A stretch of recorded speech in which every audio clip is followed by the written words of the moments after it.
Hello, people that in the house doing. Sorry about the jacket. I'm just a bit cold, and I wanted to put this on.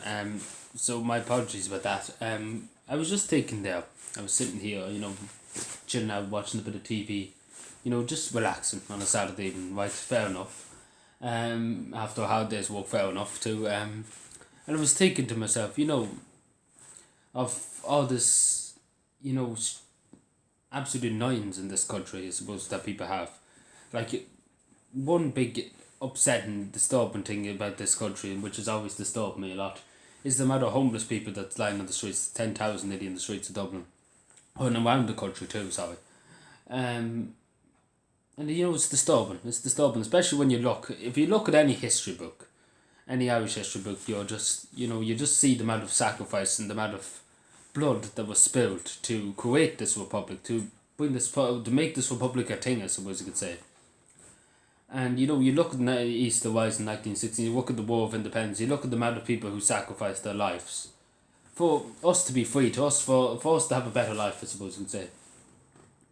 And you just look at the homelessness crisis. I'm just taking the homelessness crisis. You take the housing crisis. Irish people can't even get houses, and people who are here 10 minutes can get a house. You just look at that, and I don't mean to be, obviously, ways people call me out for being racist. It's just the way it is, and the way I see it, and the way a lot of people sees it. Um, it is shameful, and you think about I'm thinking of Poet Pierce, James Connolly, all the West, the heroes of 1916. They'd be spinning their graves. I'm sure they'd be spinning their graves to see the amount of up the amount of annoyance in this country people have, and the amount of suffering people are suffering every day of the week in this country. And you just think, and I was just thinking that I was looking at, I just show you. I'll show you the thing that I was talking about. What really started me thinking. Like I was looking at this. I was looking at Patrick Pierce. I keep saying his name, Patrick Pierce. Sorry, I keep saying his name wrong. I always had a habit of saying his name wrong for some reason, even though I read a huge amount about him. So I was looking at this and I was like, why did he die? For, as it says here, Ireland unfree should never be at peace. I suppose he's kind of right there because Ireland will never probably be at peace, sadly. That's the reality. But you just like, I'm just thinking to myself, why did he die to see this country the way it is? I suppose you could say. I know like his sacrifice will never be forgotten by many people, I'm sure, by me included.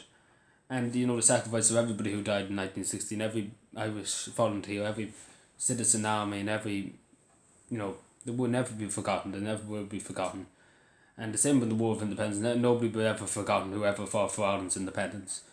And we should never forget the sacrifice that they made, and to leave their families, to leave their whole life, put their whole life on the line, and sadly some of them did die for the cause of freedom. And we should never forget that this republic was created on blood and suffering.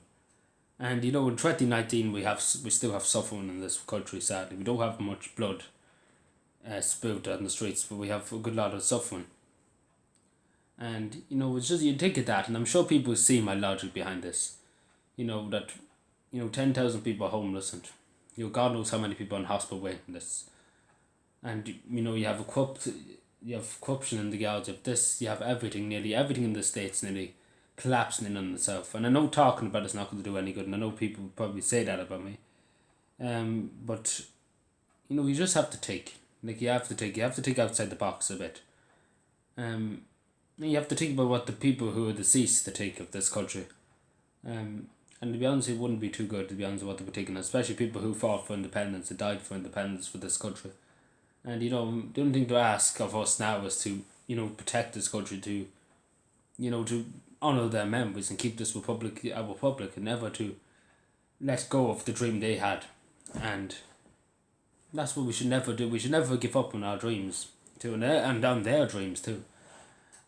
So I would just use these words, these last few words. We should fight on, no matter if our government abandons us or discredits us, I suppose you could say.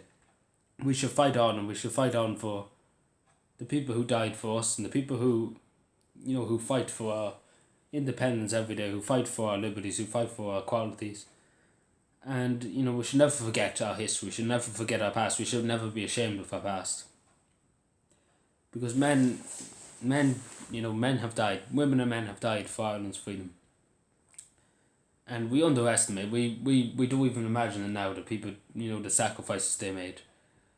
Unbelievable sacrifices for their country. And we have to put ourselves into their shoes and just say, would we do it? Would we do it? Because I don't think the majority of us now would really have, and being honest, I don't think I would be able to take on an empire back in 1916 who was at war at one stage, who was at war at the same time as East Rising, who had an absolute empire, who had a huge amount of colonies, who had a huge amount of manpower, who had a huge amount of firepower, who had the biggest navy in the world, who had a huge amount of army, unbelievable amount of resources, and taking on a small rising in Dublin took on the whole empire, I suppose you could say. And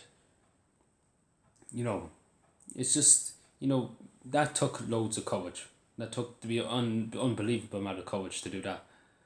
And we should never forget their courage and their sacrifice, as I said. Anyway, thank you for watching. Subscribe more and bye.